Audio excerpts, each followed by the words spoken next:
Hello and welcome to Spotlight Features. I'm your host, Chef Jane McGoldrick, and I'm here at United Way Harvest Algoma in Sault Ste. Marie, Ontario. Over the course of the pandemic, a lot of us have definitely spent more time in the kitchen. For some, it's helped them reevaluate their relationship with food, and for others, they've had to find alternative ways to provide for their family. This is where Harvest Algoma comes into play.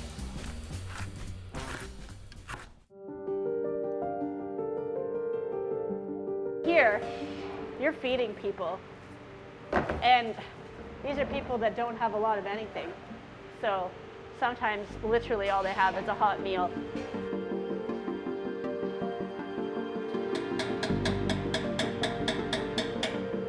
Every single thing that you do, every meal that you make, every ingredient that you handle, everything that gets donated through the doors or people that bring us fresh produce, you're always thinking about the people that you're feeding and who they might be. People that are homeless and living in the elements, they burn probably 4 times as many calories as you or I do in a day, just from being outside, walking everywhere, you know. So it's important to make sure that they have enough calories in their meals and they're hearty and sufficient.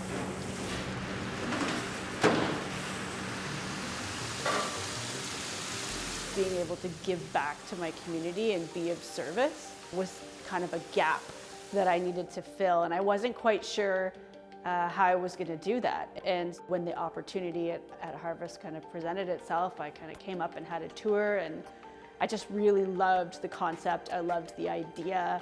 I saw the need for it in the community, and there was just so much potential.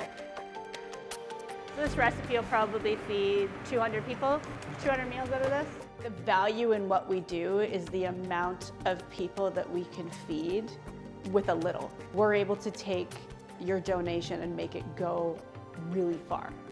So we did 180 for Salvation Army today, plus this, which is 80, 240 for Pauline's Place, about 120 for our isolation clinics. I know last week we did 1,750.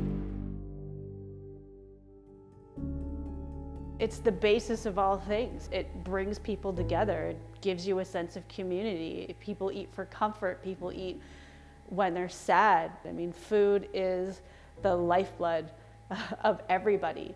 Everything is tied to what we eat and how it makes us feel. So it's incredibly important to keep that in mind when you're feeding vulnerable people. Here, we're able to really mass produce good, wholesome, quality food for those in need and package it up. Well, most of these people, they'll get one hot meal a week.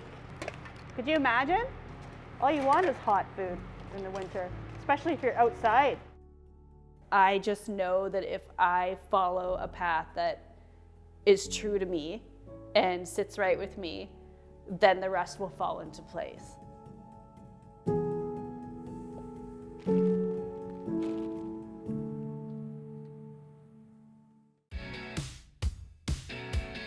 Everyone knows that when cooking a meal at home, using the freshest ingredients is always the best solution. Here at Harvest Algoma, we try to use fresh ingredients every day. Another person who knows a thing or two about fresh ingredients is Bobby Turpin, who took a career change and tried something different. It's that uncomfortable pull that you get when you're like, there's something else. It's kind of the unknown, and I need to go see what that is.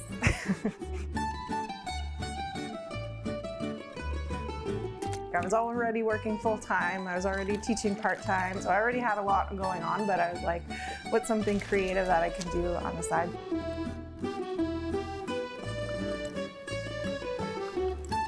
My mom had bought me a KitchenAid attachment for pasta probably 4 years prior, and I never cracked the thing open, so I decided, well, tonight I'm gonna make some fettuccine.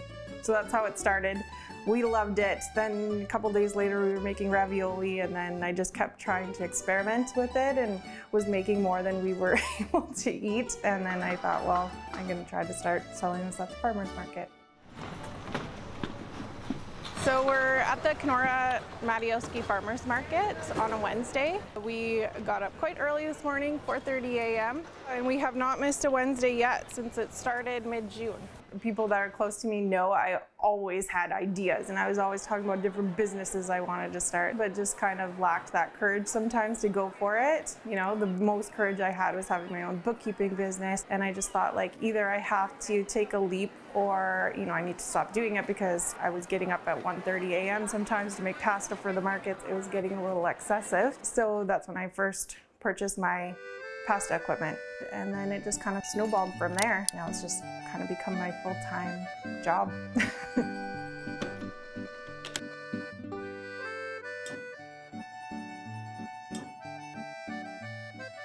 I think everything kind of brings you to where you are. In some ways, it's almost like if you had known what all this would entail, I don't know if I would have started it. I think that's more uncomfortable if you have that nagging feeling and not going for it and overcoming those fears than it is to take those leaps.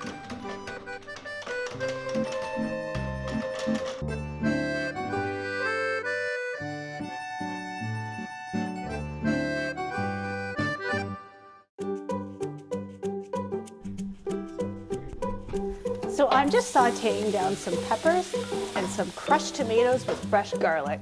This marinara sauce doesn't just have to go on pasta. From chili to soup to put over quinoa, there's a million different uses for it. Something our friend Katie, who was diagnosed with celiac disease over 15 years ago, knows all too well. Remember that other time we put too much and it was too dry? This is my niece Natalie, and she has celiac as well.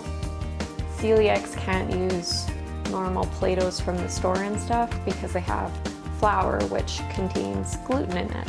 So we're going to be making gluten-free Play-Doh.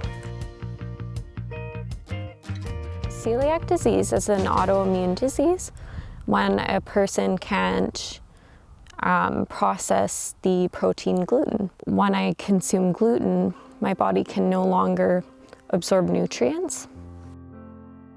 There's no cure to it. You're basically stuck on a strict gluten-free diet for life. So I was about 6 or 7 years old, and I started getting stomach aches all the time.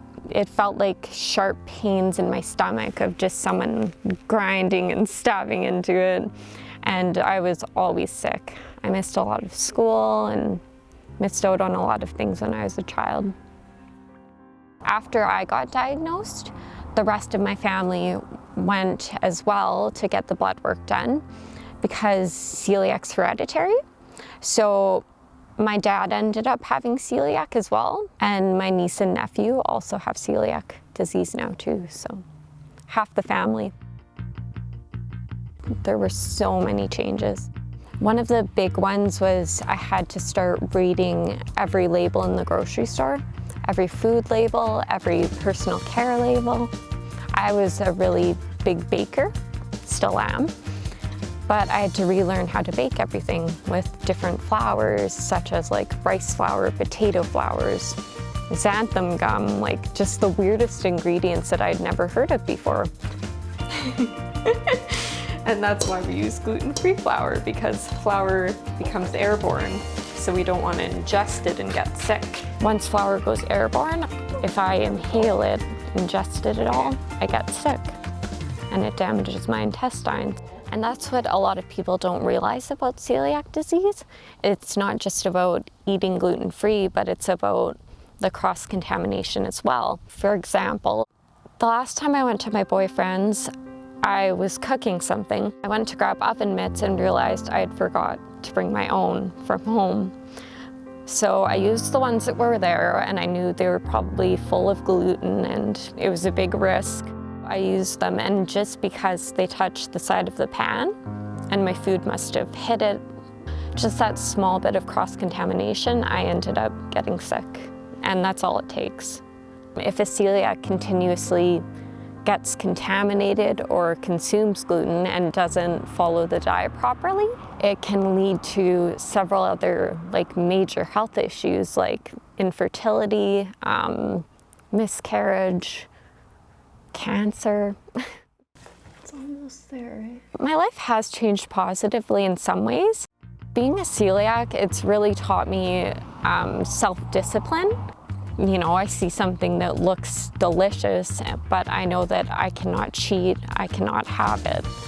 I've learned to be assertive. I always have to tell people no when they offer me food. So I've become a really strong person from it.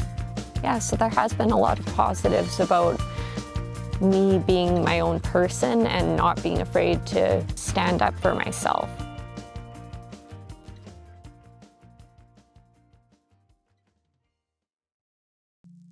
Over the course of the pandemic, many of us have had to adapt our jobs and change the way that we interact with people. For Rob Davidson, a chef from Kimberley, BC, this meant swapping out his restaurant for an online presence with over 100,000 followers. Something tells me that Rob's not looking back.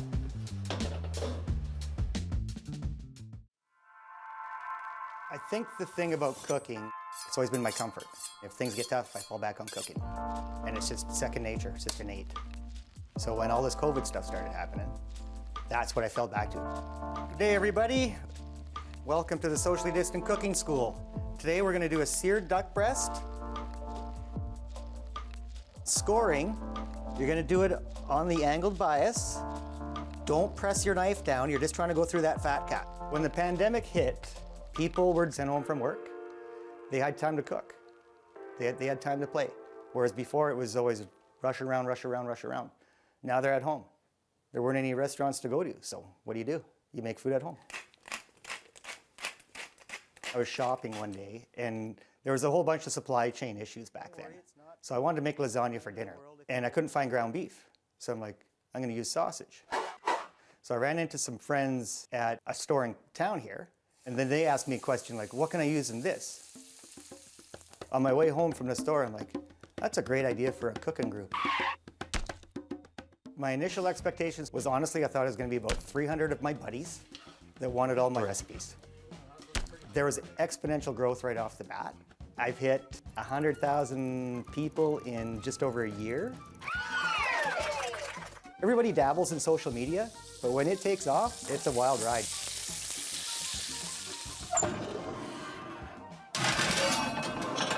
So all you're gonna do, you buck that in half, and you're just gonna take your hand and you're gonna tap the back of it, and all those seeds are gonna come flying out. The original content that I was planning on was more directed by me, my videos, my recipes, that kind of stuff. And then the recipe sharing aspect of it started. And now it's way more recipe sharing than it is me filming content for it. People have a taste of their own cooking now. They had the time over the course of the pandemic to spend time cooking and realized, hey, it's not really that much more work than going out. So I think this page will continue on being popular even after the pandemic is over. Here we have it, seared duck breast salad with arugula, goat cheese, pomegranate, and roasted gold beets.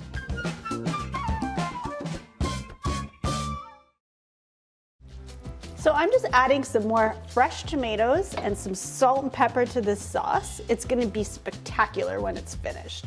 This next family is no stranger to hard work. They took their passion for pies and turned it into a creative family-run business.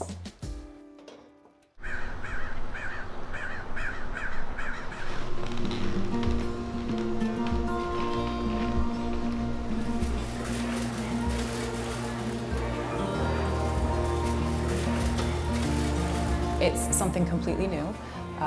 Malcolm was leaving his job, which is stable income, sort of stability, and we were going sort of into the unknown. I've always been kind of, an amateur baker is one of my things.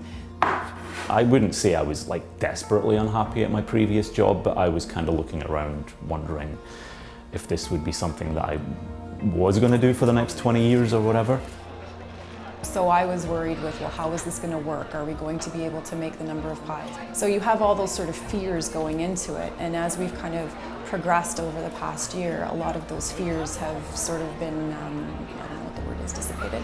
Things have actually worked out pretty well. I think we've done as well as we would have hoped that we could have done, and I think from here on out we're just going to kind of leap into the future.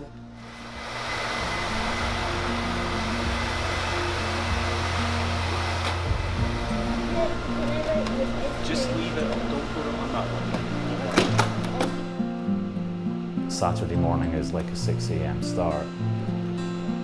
And you know, there's some tears and tantrums and issues each morning, you know, but they've been fantastic, and they get involved. They stamp bags, they do our shopping at the market, all that kind of thing. They've been excellent. They've been fantastic.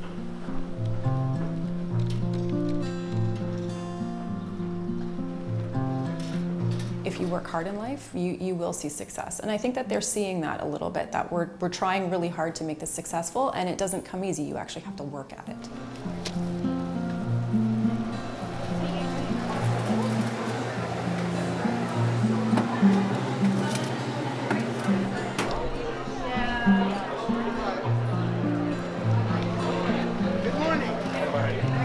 It's good working with my husband. I think that primarily Malcolm does all of the pie making.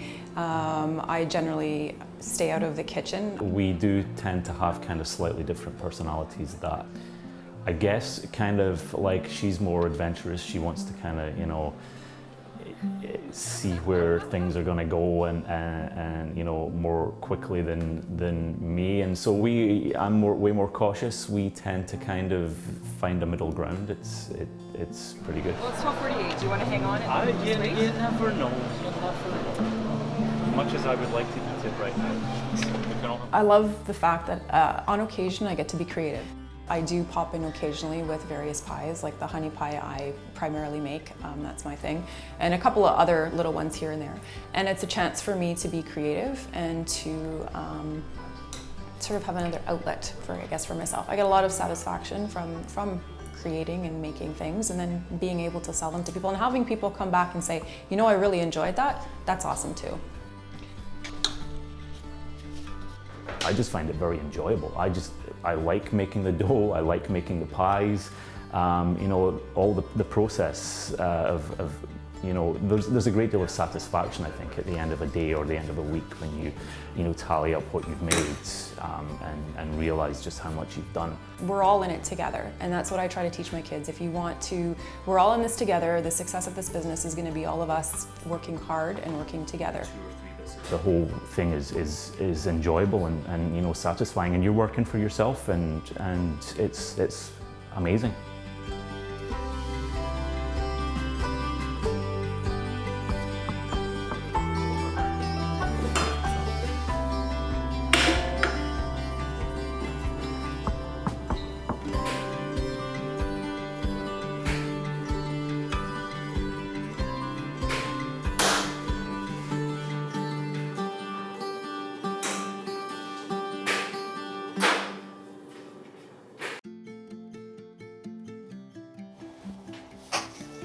Although we're only partway through the main course, you might already have dessert on the mind. If that's the case, then check out this caramel surprise from Red Deer, Alberta.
Cooking food on a smoker is a fantastic way to infuse the food with delicious ingredients. Saskatoon radio personality Gregor tells us just why he loves his outdoor smoker.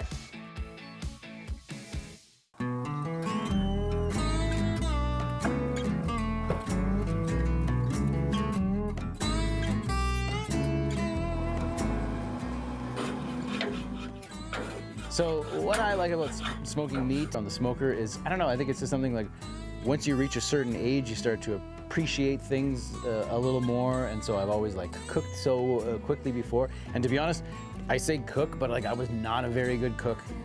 This thing has like changed the way I prepare meals and can cook. It's just dummy-proof cooking. Put things into the smoker, let it do its thing, and as long as the meat comes to temperature, like, you don't have to fool around with it. So that's also what I like about it. Gives you a little bit of freedom. I've got a 4.5-year-old now, so here I am. I can throw stuff on there. It's gonna be a couple of hours. We're out playing in the yard. I don't gotta worry about it. I'm gonna be touching and fiddling with it. Temperature comes up that it's due, and we're eating like restaurant quality meal.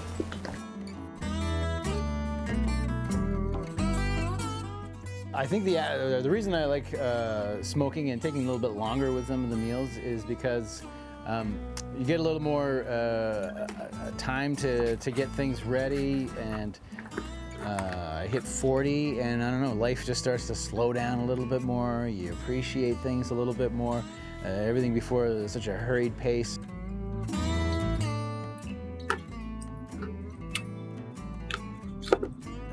You know, it's been so hot this summer in Saskatoon.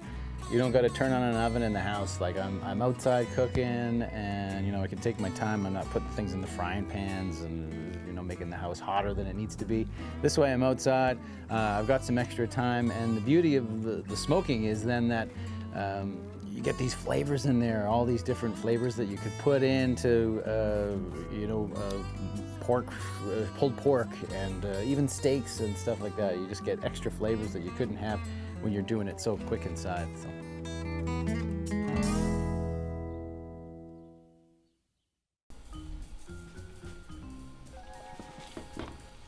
Whether it's a simple spaghetti marinara or something a little bit more interesting, we really hope you enjoyed this episode of Spotlight Features.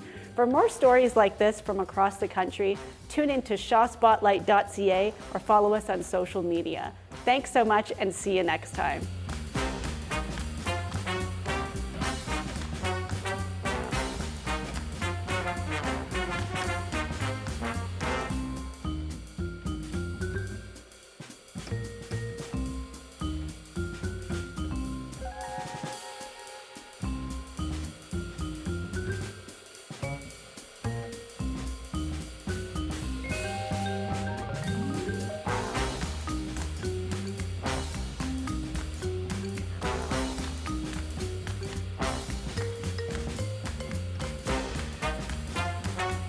How did you get over that fear of cutting your fingers off? You never really get over it. That's usually the point. You don't want to get over your fear, because then that's when you'll cut yourself.